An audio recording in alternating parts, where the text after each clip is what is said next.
नमस्कार, मैं हूँ आपके साथ ईशा नेगी और आप सभी का स्वागत है हमारे खास प्रोग्राम सोशल पंचायत में। मेरे साथ मौजूद हैं अरुण और मोहित। तो आज इस सोशल पंचायत में हम बात करेंगे चिराग पासवान की, जो कि अभी सुर्खियों में बने हुए हैं। चिराग पासवान जो कि राजनीतिक पार्टी जब उन्होंने राजनीति अपनी शुरू की थी, तब उन्हें मोदी के हनुमान के नाम से जाना जाता है और अभी भी मोदी के हनुमान के नाम से ही जाना जाता है।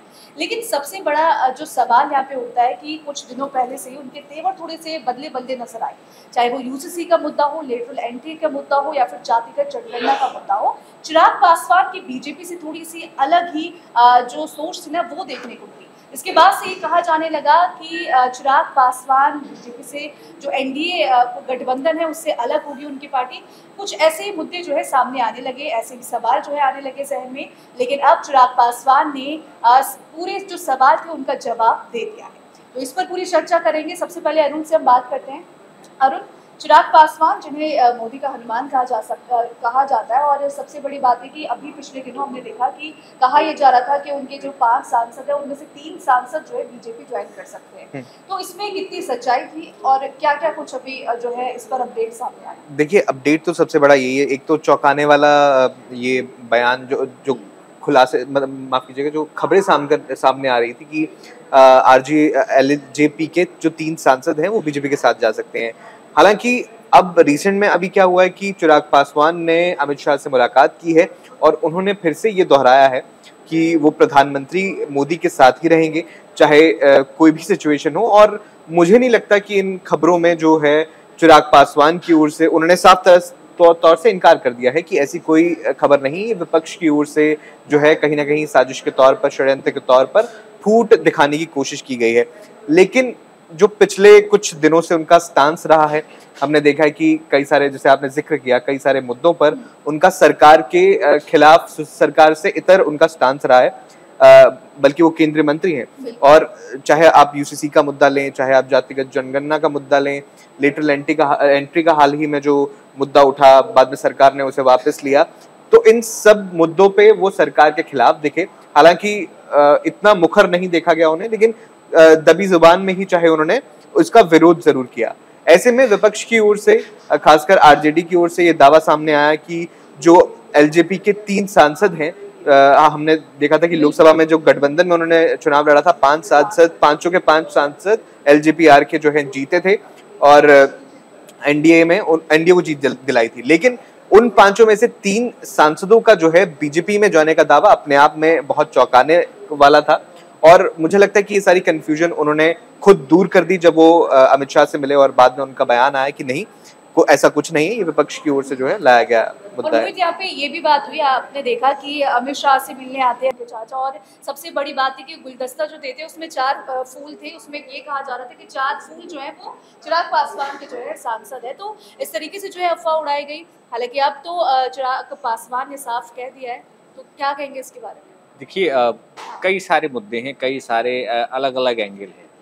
सबसे पहला ये है कि क्या चिराग पासवान के जो सांसद हैं वो बीजेपी में जा सकते हैं। देखिए, बीजेपी को कोई ज़रूरत नहीं है इस वक्त कि वो चिराग पासवान की पार्टी को तोड़ के अपनी पार्टी में शामिल कराएं, उनके सांसदों को शामिल कराएं।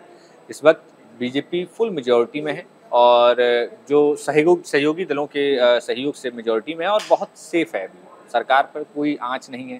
ख़ासतौर पर दूसरी बात तब कि अगर वो 3 सांसद जिनकी बात हो रही है कि वो बीजेपी में जाएंगे, तो ऑलरेडी चिराग पासवान केंद्रीय मंत्री हैं। इससे बड़ा तो कुछ मिल नहीं सकता उन सांसदों को। तो वहाँ पर वो चीज़, जो चर्चा है, वो सिर्फ अफवाह के तौर पर उड़ी, जिसका चिराग पासवान ने खुद गृह मंत्री के पास जाकर उसका जो भी बातचीत हुई हो उनकी राजनीतिक तौर पर भी और सरकार के तौर पर भी, क्योंकि एक गृह मंत्री हैं और एक दूसरे मंत्री हैं, कैबिनेट मंत्री। तो इस तरीके से ये चर्चा है। दूसरी बड़ी बात देखिए कि आगे आने वाले समय में अभी 2024 का एक तरफ चुनाव है, एक तरफ आगे 2025 में विधानसभा का बिहार में चुनाव है। इस वक्त बिहार की राजनीति को अगर आप देखें तो वहाँ पर बिहार में खासतौर से जातीय गोलबंदी बहुत अहम रही है। जबकि अगर देखा जाए तो चिराग पासवान एक बड़े नेता और नए नेता के तौर पर उभरे हैं, नो डाउट। बहुत अच्छी उन्होंने वहाँ पर पावर गेन की है। ऐसे में चिराग पासवान जिस समाज से आते हैं, पासवान जाति से आते हैं, जो कि काफ़ी शोषित रही है बिहार में, और दलित समुदाय जिसे हम कहते हैं, तो वहाँ पर चिराग पासवान का ये स्टैंड लेना ज़रूरी था, क्योंकि अगर चिराग पासवान सरकार के हर एक फैसले का समर्थन करेंगे तो जो लोग उन फैसलों का विरोध कर रहे हैं वो तुरंत विपक्ष की गोदी में जाकर बैठ जाएंगे। वो जो वोटर हैं वो विपक्ष की तरफ चले जाएंगे, चाहे आरजेडी हो या फिर अन्य पार्टियां हो और या कांग्रेस हो, तो उनके साथ चले जाएंगे। तो ऐसे में एक बीजेपी की स्ट्रेटेजी भी आप समझ सकते हैं कि सरकार के कई फैसले पूरे देश को देखकर होते हैं, लेकिन वहां पर कई सारे जो जिनके सहमति नहीं होती उनसे, तो ऐसे लोग छिटक कर उनसे ना चले जाएं। तो इस स्थिति में जो सहयोगी दल हैं वो अहम भूमिका निभाते हैं। चाहे आप जातिगत जनगणना पर आप बात देख लीजिए, जितने भी पिछड़े, अति पिछड़े और खासतौर पर दलित जो वर्ग हैं उनमें ये बात बैठ गई है, खासतौर पर विपक्ष के द्वारा और समाजवादी पार्टी या फिर कांग्रेस के राहुल गांधी ने जितना वहां पर चर्चा की या फिर पूरे जो लगातार उनकी यात्रा में रही कि इस देश को ठीक करने के लिए एक स्कैन करने की जरूरत है और वो जातिगत जनगणना है। तो लोगों को लगता है कि जातिगत जनगणना जब हो जाएगी तो हमारे कहीं ना कहीं वो फायदेमंद रहेगा, हमारे अवेयरनेस के लिए फायदेमंद रहेगा, हमारे अपलिफ्टमेंट में फायदेमंद रहेगा। तो यहाँ पर वो चीज़ है। तो अगर चिराग पासवान जातिगत जनगणना का विरोध करेंगे तो उनके ही समाज के लोग उनसे दूर चले जाएंगे, वो सीधे जाके विपक्ष के पास चले जाएंगे। एक इसमें ये भी मुद्दा है कि ना सिर्फ जातिगत जनगणना बल्कि वक्फ बोर्ड का जब बिल लाया गया तो चिराग पासवान की पार्टी उन पार्टियों में से एक थी जिन्होंने जेपीसी की मांग की थी इस मुद्दे पर, जिसके बाद भेजा भी गया। और मुझे लगता है कि जब अफवाह को बल इस वजह से भी मिला क्योंकि उनके जो चाचा हैं पशुपति पारस, उन्होंने जाके शाह से मुलाकात की और साथ में ही जो बीजेपी के प्रदेश अध्यक्ष हैं वो भी जाके मुलाकात करते हैं। और ये सब इस बीच होता है जब एलजेपी ये ऐलान करती है कि वो झारखंड में चुनाव लड़ेगी अलग। हालांकि इस मुद्दे पर भी अभी रिसेंट में उन्होंने बात की, चिराग पासवान ने बात की कि अगर एनडीए के साथ गठबंधन करके वो चुनाव लड़ना चाहते हैं, वैसे भी घटक दल हैं उनके, तो अगर एनडीए में ये फैसला किया जाता है कि एक साथ चुनाव लड़ेंगे तो वो लड़ेंगे। लेकिन अफवाह को बल इसलिए भी मिलता है क्योंकि एक तो आप उनके फैसलों का विरोध करते हैं, उनके घटक एनडीए के घटक दल होने के बावजूद भी, और साथ साथ में पशुपति पारस जो कि एक बार पहले भी उनके सांसद, जब इनका विभाजन हुआ दो पार्टियों का, तो सांसद अपने साथ ले गए थे। चिराग पासवान अकेले बचे थे अपने गुट में। तो अब जब उनके पास संख्या बल है, 5 सांसद हैं उनके पास, उनका दिल्ली जाना, पशुपति पारस का साथ में बीजेपी प्रदेश अध्यक्ष का जो है दिल्ली में मुलाकात करना, तो कहीं ना कहीं विपक्ष को एक मौका मिल गया उनकी फूट को उजागर करने का, खासतौर पर ऐसे समय में जब आपका जो स्टैंड है वो केंद्रीय मंत्री होते हुए ही अपने जो एनडीए उसके खिलाफ है।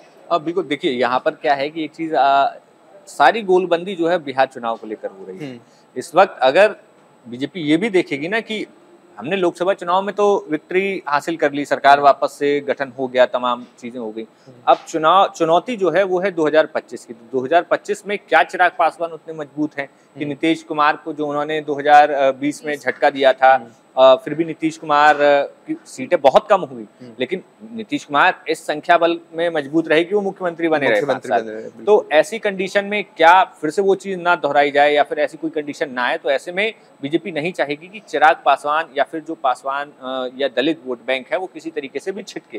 तो ऐसे में हो सकता है कि बीजेपी आगे आने वाले समय के लिए चिराग पासवान के साथ पशुपति पारस को भी कहीं ना कहीं कुछ सीटों पर साथ ले, क्योंकि दोनों की पार्टियां भले ही अलग हैं लेकिन उनका ओरिजिन एक ही है। बिल्कुल। और ये सवाल भी इसलिए क्योंकि उठता है क्योंकि जब लोकसभा चुनावों का ऐलान हुआ और गठबंधन में सीट बंटवारा हुआ, तो हमने देखा कि पशुपति पारस के सांसदों को टिकट ना देकर या उनकी तरफ से टिकट ना देकर सारी जो 5 सीटें थी वो इनको दे दी गई। तो अब जब विधानसभा चुनाव आने तो उनका एक रोल बहुत अहम मान रही है बीजेपी, तो उनको भी साथ में लेकर चल रही है ऐसे। देखिए, जरूर एक चीज इस तरीके से देखिए कि दो लोग हैं, एक ही विचारधारा है, एक ही जगह से दोनों की पार्टियां निकली, एक तरफ है चिराग पासवान, एक तरफ है पशुपति पारस। तो विपक्ष इस वक्त जो है, जो भी सरकार के विरोध में उनको साथ में लेकर चलने की कोशिश में है। तो ऐसे में बीजेपी नहीं चाहेगी कि चिराग पासवान तो उनके पास हैं, लेकिन अगर पशुपति पारस विपक्ष की तरफ चले गए तो वोटर वो चिराग पासवान के होने का भी फिर उनके पास कोई मतलब नहीं बचेगा। तो ऐसी स्थिति में बीजेपी नहीं चाहेगी कि दोनों में से कोई भी उस डायरेक्शन में चुनाव को ले जाए जहां पर फंस जाए, तो दोनों लोग इनके पास रहें। और दूसरी चीज ये भी है कि विपक्ष के पास अगर पशुपति पारस चले जाते हैं तो विपक्ष के पास उस नैरेटिव को मजबूत करने के लिए, उनके नैरेटिव को मजबूत करने के लिए ये एक कहने को रहेगा कि आप देखेंगे रामविलास पासवान की पॉलिटिक्स जो है वो सामाजिक न्याय पर आधारित रही है। 80 के दशक में, 90 के दशक में धुर विरोधी भारतीय जनता पार्टी की वो रहे। उन्होंने सामाजिक न्याय को लेकर तमाम आंदोलन, तमाम जो आंदोलन चलाए राजनीति की, वो सब उसी के इर्द गिर्द ही है। तो यहाँ पर विपक्ष कह सकता है कि चिराग पासवान तो भारतीय जनता पार्टी से मिल गए हैं, सामाजिक न्याय के अब वो उन्होंने दूरी बना ली है इस तरीके से, तो वहाँ पर पशुपति पारस का अगर विपक्ष के साथ जाते हैं तो वो एक गठजोड़ और मजबूत हो जाएगा। तो इस कंडीशन में बीजेपी आगे आने वाली किसी भी संभावनाओं को उस डायरेक्शन में नहीं जाने देना चाहेगी कि जहां पर किसी भी तरीके से विपक्ष, खासतौर पे कांग्रेस और आरजेडी बिहार में मजबूत हो और फिर से त्रिशंकु टाइप की कोई विधानसभा फॉर्म हो सके। बिल्कुल, और यहाँ पे अगर चिराग पासवान की हम बात ही कर रहे हैं तो सबसे बड़ी बात तो यही हो जाती है कि जो ये अफवाह है, ये अफवाह कैसे फैली। जैसे हमने आपको बताया कि बीजेपी के जो खिलाफ थे वो तेवर चिराग पासवान के नजर आ रहे थे, लेकिन क्या ये कहा जा सकता है कि गठबंधन जो पूरा है उस गठबंधन के घटक दल ही मतलब एकजुट में नजर नहीं आ रहे? नहीं, ऐसा देखिए, ये राजनीति दिखाने के लिए कुछ और होती है हमेशा और पर्दे के पीछे कुछ और होता है। दरअसल आप देखेंगे जितने भी भारतीय जनता पार्टी के घटक दल हैं, चाहे उत्तर प्रदेश हो, बिहार हो, तमाम जगहों पर वो सारे लोग चाहे जातिगत जनगणना का मुद्दा हो उस पे करवाने की मांग करते हैं। चाहे आप उत्तर प्रदेश की बात कर ले तो उत्तर प्रदेश में खासतौर पे ओम प्रकाश राजभर, निषाद पार्टी के संजय निषाद, ये तमाम लोग जातिगत जनगणना के समर्थन में रहते हैं हमेशा। और इसी तरीके से चिराग पासवान ने भी स्टैंड लिया। अच्छा, दूसरी बात आती है कि लेटरल एंट्री इस वक्त सरकार पर जो सबसे बड़ा 2024 में जो डेंट लगा, और खासतौर पर जो रिपोर्ट भी बीजेपी के अलग अलग राज्यों से प्रदेश अध्यक्षों ने खासतौर पर प्रधानमंत्री को भेजी, उनका उसमें कहना यही था कि लोगों में डर था कि उनका आरक्षण खत्म हो जाएगा। और उस आरक्षण को खत्म करने में एक ये वजह भी है कि सरकार बैकडोर से कई लोगों की एंट्री करा रही है, उसमें खासतौर पर ये लेटरल एंट्री का मुद्दा था। तो लेटरल एंट्री के मुद्दे पर सरकार ने वैकेंसी निकाली और लोकसभा में डर ये था कि विपक्ष फिर से इस मुद्दे को और ज्यादा मजबूती से हवा दे सकता है, तो उसको वापस लिया गया। लेकिन इसमें एक पॉइंट ये भी उठ जाता है कि जब आप एक सरकार में हैं, ठीक है, आप केंद्रीय मंत्री हैं, आपके जो घटक दल के नेता हैं वो भी केंद्र में हैं, तो अगर कोई फैसला लिया जाता है वो यूनिलैटरल मतलब अकेले तो नहीं लिया जाएगा, आप अपने सहयोगियों से बैठक करेंगे और उसके बाद उस मुद्दे पर कोई फैसला लेंगे। लेकिन अभी तक जितने भी 3 महीने का कार्यकाल रहा है उसमें हमने यही देखा है कि जो भी सरकार एक बड़ा फैसला लेकर आ रही है, जब विरोध भी होता है उसके अपने एनडीए के अपने घटक दल ही उसका विरोध कर देते हैं और अंत में उस फैसले को कहीं ना कहीं सरकार को वापस लेना पड़ता है। तो पहले 2 हमने कार्यकाल देखे, उसमें एब्सोल्यूट मेजॉरिटी मोदी सरकार के पास थी। अब ये मोदी सरकार इसको ना कहें तो एनडीए की सरकार कहना मेरे ख्याल से वाजिब होगा। तो अब मुझे लगता है कि कहीं ना कहीं ये कमजोर होता जा रहा है क्या एनडीए, क्योंकि आपके आपस में अपने घटक दल जो है उनका विरोध करते हैं फैसलों का, और जिस वजह से आपको अपने फैसले ही वापस लेने पड़ते हैं, तो कहीं सरकार को एक तरह से डेंट दे रहे हैं। देखिए, ये अभी इस वक्त जो है सरकार एक बहुत चाहे वो दिखाने के लिए आपने जैसे बात की पतली लकीर पर चल रही है, वो दिखाने के लिए बिल लाते हैं, दिखाने के लिए सारी चीजें इम्प्लीमेंट होती हैं, लेकिन एट द एंड जो सहयोगी हैं उनका विरोध देखने को मिलता है और वापस ले ली जाती है। अच्छा, इसमें नैरेटिव ये है कि जो सरकार के पक्ष के या जो राइट विंग की तरफ के लोग हैं तो उनके लिए कहने को ये हो गया कि सरकार अपना काम किया, सरकार ऐसे बिल लेके आई, सरकार तमाम सुधार को लेके बिल लेके आई। लेकिन दूसरा तर्क वो ये भी देंगे ना कि भाई सरकार पर उतनी मेजोरिटी है नहीं, इसलिए मजबूरी में वापस लेना पड़ गया, हमने तो अपना काम किया। तो वो दोनों नैरेटिव को साथ में लेके चलने वाली पॉलिटिक्स है यहाँ पर। और रही बात सहयोगियों की मजबूरी की, तो मुझे नहीं लगता है कि बहुत ज्यादा मजबूरी अभी फिलहाल की गवर्नमेंट पे अपने सहयोगियों की तरफ से है, क्योंकि खासतौर पर वक्फ बोर्ड वाले मामले पर, चूंकि हाँ बिहार को लेकर और खासतौर पे आंध्र प्रदेश को लेकर तेलुगु देशम पार्टी और खासतौर पे जेडीयू दोनों की ही अच्छा वो जो वोट बैंक है उसमें मुस्लिम वोट बैंक काफी ज्यादा अहमियत रखता है। और खासतौर पर अगर हम बात करें आंध्र प्रदेश की, तो वहाँ पर माफ कीजिए, आंध्र प्रदेश में भी टीडीपी ने अपने घोषणा पत्र में मुस्लिमों के लिए अपलिफ्टमेंट के लिए कई सारी योजनाएं और कई सारे घोषणाएं की थी कि हमारी सरकार बनेगी तो हम आपके लिए ये करेंगे। तो ऐसे में अगर सरकार की तरफ से ये मैसेजिंग जाती है कि कुछ भी मुस्लिमों के नेगेटिव हो रहा है, तो उनके सहयोगी ऑफ कोर्स वो उसको पीछे अपना वोट बैंक भी तो संभालना है। अगर जिन लोगों ने या जिस वोट बैंक के बूते पर आप ऐसी पोजीशन में हो कि आप केंद्र में सत्ता में बैठे हो, तो अपना वोट बैंक भी साधना जरूरी है, उनके हित में भी आपको बात करनी ही पड़ेगी, चाहे आप गठबंधन की सरकार। अच्छा, अभी इस वक्त हम लोग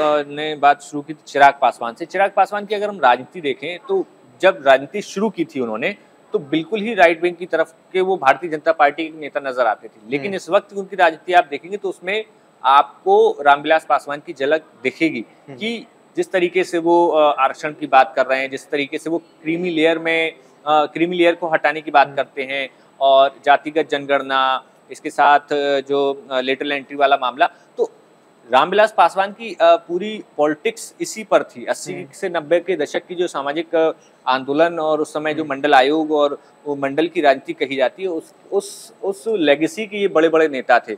चाहे फिर वो उस समय संसोपा ने बांधी गांठ छापावे 100 में 60, 100 में से 90, शोषित 90 भाग हमारे, मुझे लगता है नारे रहे हैं। बिल्कुल इसी वजह से शायद बीजेपी ने इस लोकसभा चुनाव में भी जो हाल ही में हुए, इसमें पशुपति पारस की तरफ जाने की बजाय जो है चिराग पासवान की तरफ रुख किया कि बिल्कुल उन्होंने बिल्कुल देखा कि किस तरह से वो हर मुद्दे पर मुखर रहते हैं, और शायद इनके साथ अगर जाया जाता है तो वो जो 5 सीटें हैं, देखिए 100% स्ट्राइक रेट रहा है एलजेपीआर का, तो एक कहीं ना कहीं बीजेपी ने भी क्वालिटीज देखी कि हाँ शायद पशुपति पारस के साथ जाएंगे तो शायद इतनी सीटें ना मिल पाए, और अगर चिराग पासवान के साथ जाते हैं तो इतनी सीटें बिल्कुल ले आएंगे। और विधानसभा चुनाव में भी अब देखना ये दिलचस्प रहने वाला है कि वो किस धड़े को है ज्यादा सीटें जो है टिकट बंटवारे में देंगे।